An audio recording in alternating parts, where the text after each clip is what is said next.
Hello मेरे भारतवासियों।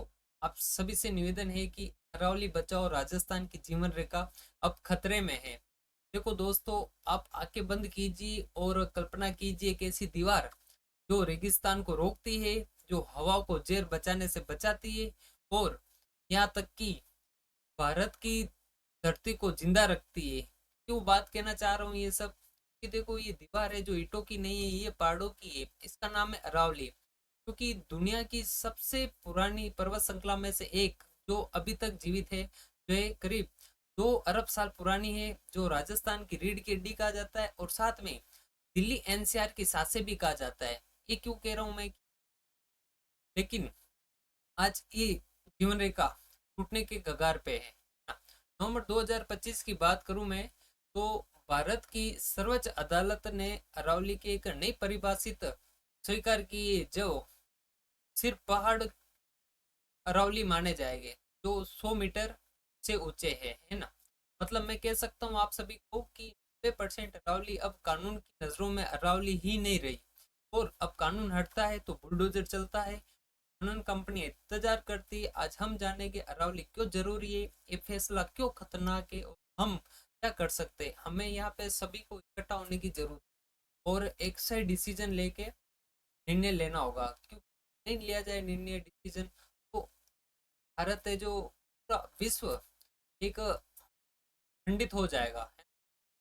देख लेते कि भाई इसका महत्व क्यों है। अरावली सिर्फ पहाड़ नहीं है, ये उत्तर पश्चिम भारत का प्राकृतिक कवच है जो अपन को सेफ्टी सिक्योरिटी प्रदान करता है।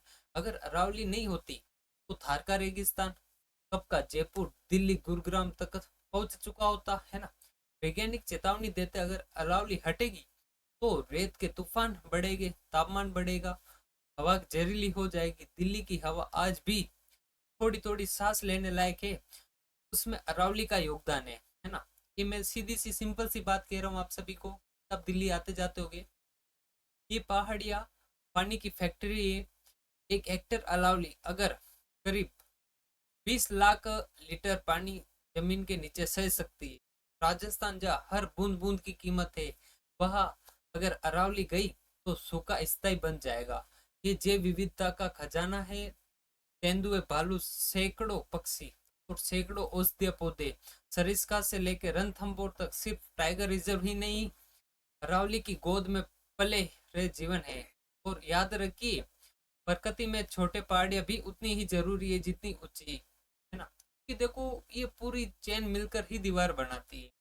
एक चीज कुछ भी नहीं कर सकती, जैसे हम सभी को इकट्ठा होने की जरूरत है और सही डिसीजन लेने की जरूरत है। सुप्रीम कोर्ट का फैसला और खतरा। 20 नवंबर 2025 की बात करूं तो इस तारीख के दिन इतिहास में जो दर्ज हो सकती है कि सुप्रीम कोर्ट ने पर्यावरण मंत्रालय ने सिफारिश की अरावली हिल है जो वही जिसकी ऊंचाई लोकल लेवल से 100 मीटर से ज्यादा हो, है ना। जबकि एफएसआई रिपोर्ट है जिसके अनुसार मैं बता सकता हूँ कि इनका कहना है कि 12,000 लीटर से ज्यादा मैप की गई पहाड़ियों में सिर्फ 8.7% ही पैमाने पर खरी उतरती है। मतलब 90% अरावली अब भी असुरक्षित है। हाँ, पहले खनन गैर कानूनी था तो वही लाइसेंस मिलने लगे।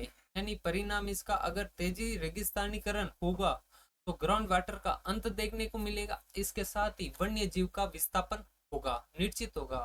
तो पूर्व मुख्यमंत्री अशोक गहलोत जी ने ये कहा है कि इसे इको डिस्ट्रक्शन का न्योता दिया गया है। और साथ में जयराम रमेश जी बोले हैं कि ये फैसला पर्यावरण के खिलाफ है। राजस्थान में अरावली का 80% हिस्सा है, अगर ये उजड़ा तो आने वाले पीढ़ियों में भी हमें माफ नहीं करेंगे।